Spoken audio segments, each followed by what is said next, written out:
Our director, Kiran Ahuja, our fierce director, will be welcoming us today, and she has just been a powerhouse for all of us here. She is the reason why all of us are here together, making sure that this issue just comes to the forefront and bringing together the right people, both federal partners and community organizers and friends here. So without further ado, Kiran Ahuja.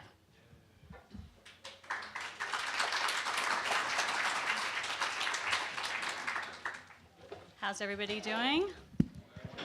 Good to see a lot of friendly faces. Thank you so much for being here and welcome. We really appreciate those of you who made the trip, some of you for a very long trip out here, and I hope you're enjoying the sunny and tropical weather outside. There will be pool hours after. You know, this is really a historic gathering. We talked about this in the press releases that went out, that this is the first ever data and research conference on Asian Americans, Native Hawaiians, and Pacific Islanders at this comprehensive level. And I think that says a lot.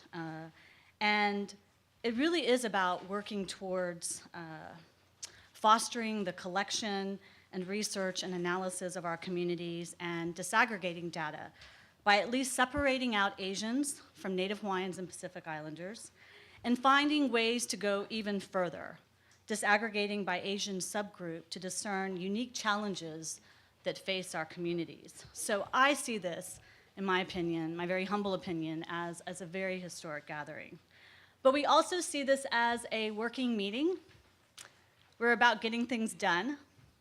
It's great to mix and mingle and network, but I think the idea around bringing all of you together who've been working on these issues for so long, been so passionate about it, that it was important that we come together and beforehand asking you all for recommendations and abstracts. Oftentimes we try to use that as a ticket to get in the door.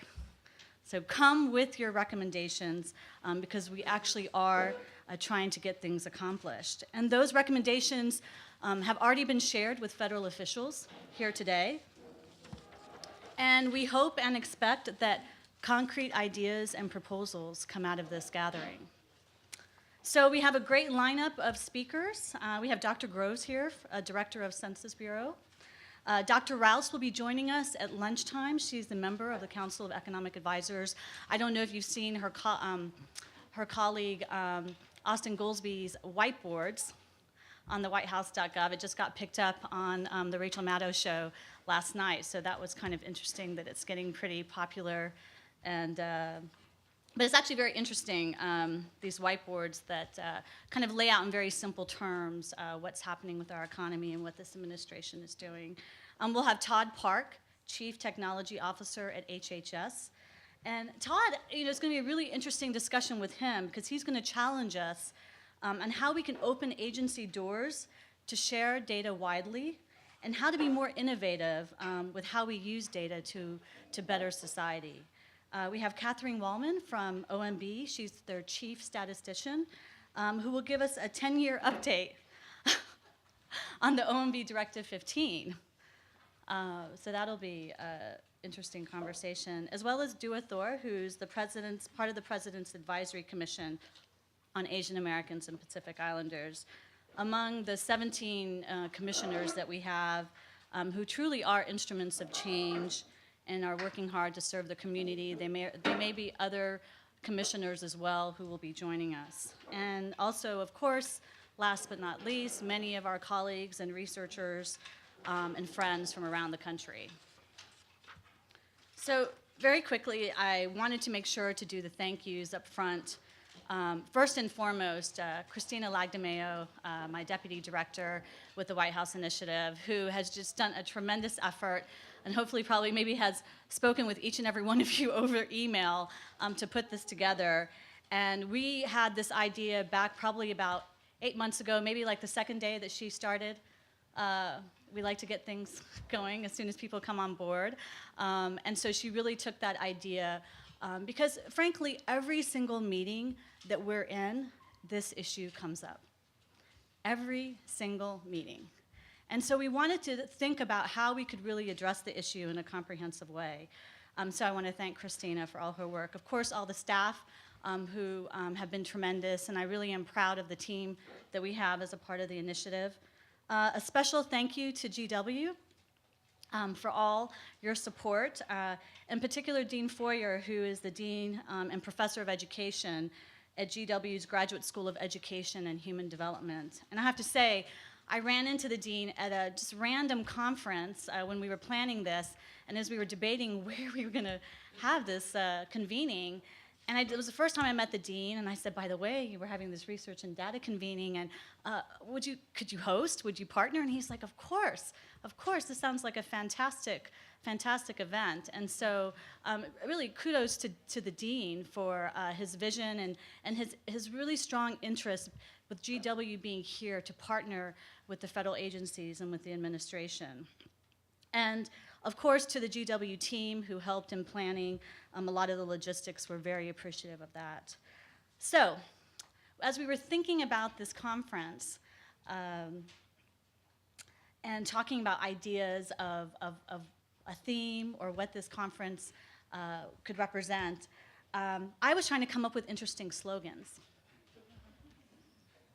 So you know those ads, the Got Milk ads, right? So I was thinking, what about Got Data? Right?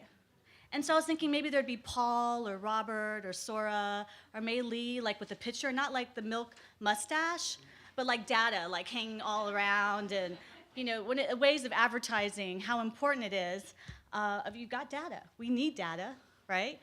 Of course, that idea was very quickly knocked down by my staff, but you know, I figured I'd share it with you because you know, I thought it was a pretty good idea. But I think this is what this represents is I have, you know, it's a corny idea. I have many of them, by the way. But I think what it represents is a very important one. Do you have data? If you do, we need it. Lots of it, and in many different forms.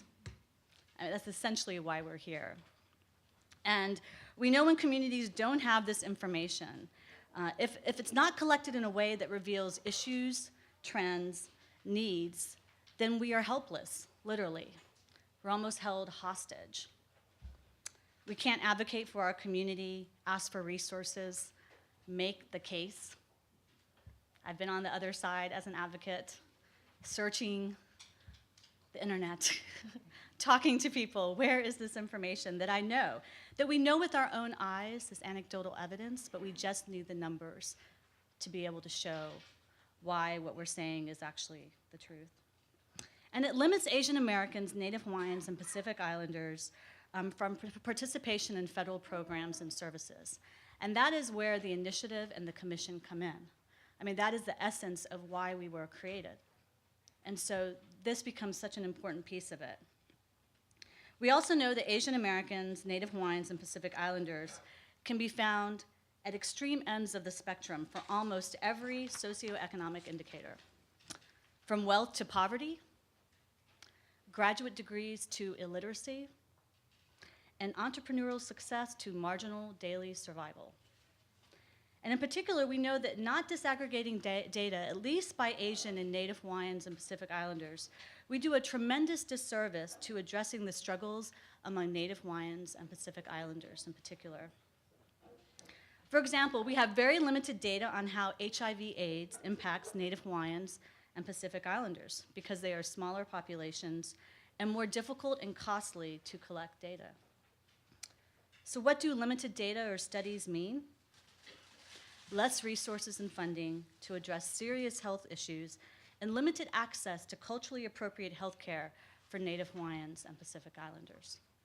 And so I'd love to plug my pod for today that's specific to Native Hawaiians and Pacific Islanders to talk about a range of issues, specifically health issues.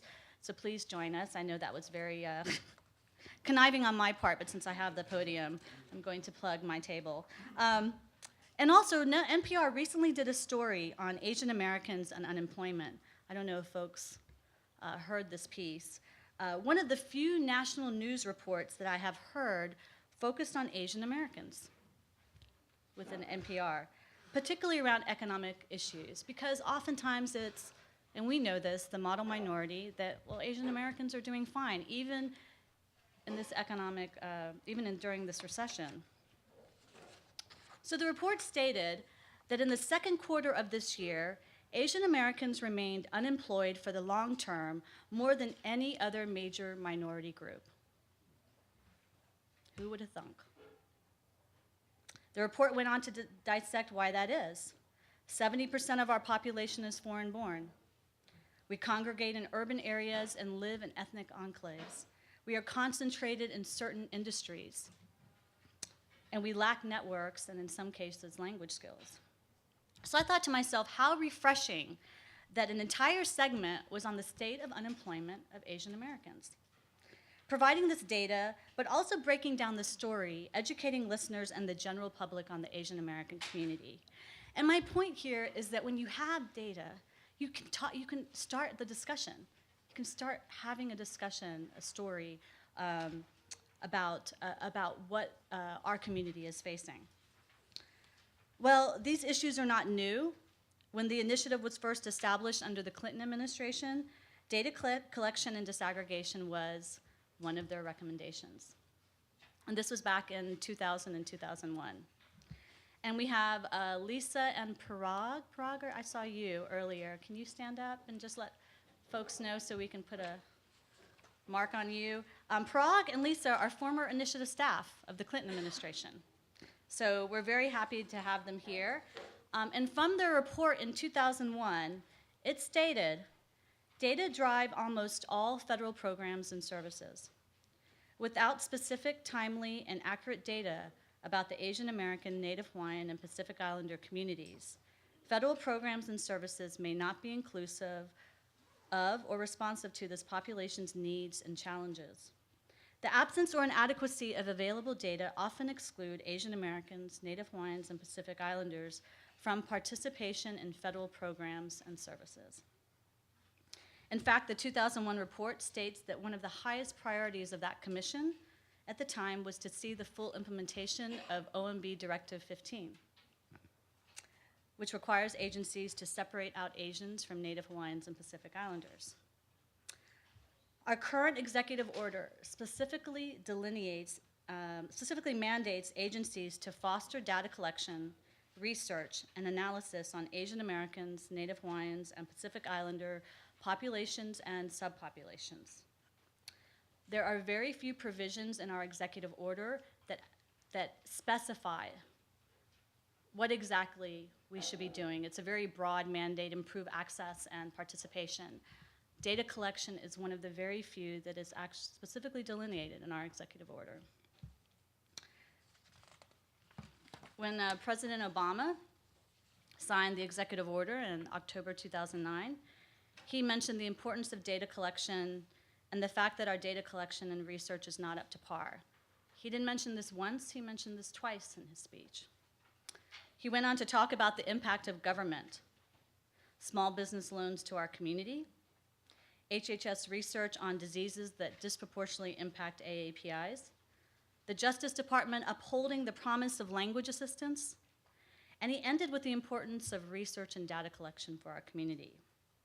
And he also said, which I oftentimes quote, is that no one should be invisible to their government. And without data and data disaggregation, we are essentially that, invisible. So I challenge all of us today to think creatively, innovatively, and strategically about how to produce, collect, disseminate, and use data for the benefit of our communities. In particular, for the federal agencies that are here today, with the help of your research colleagues in the room, we ask that you come up with at least one goal, objective, that you can incorporate in your agency plan that will further this mandate. And many of the agencies are in the midst of working on their plans that are required under our executive order. And I would like a year from today to be able to talk about some progress that we have made in at least half the agencies that are a part of our interagency working group. The initiative is committed to this issue, and I know both the co-chairs, Secretary Locke and Secretary Duncan, and our President's Advisory Commission are also committed to this issue. So I appreciate all of you being here, taking the time on your Friday and some of you on your Saturday to be here. This work is extremely, extremely important. And oftentimes I say this initiative is only as successful as the relationships that we have with all of you and the partnership that we've created. So I thank you very much for joining us. I wanted to also make a point again of thanking GW and wanted to bring up Dr. Joel Gomez, who is the Dean, Associate Dean of Research with the Graduate School of Education and Human Development. And his areas of expertise are bilingual and bicultural education, higher education, and federal funding of education research and development. And Dr. Gomez will be joining us to say a few words and also introduce Dr. Grove. So thank you everyone for joining us, and I look forward to the rest of the conference.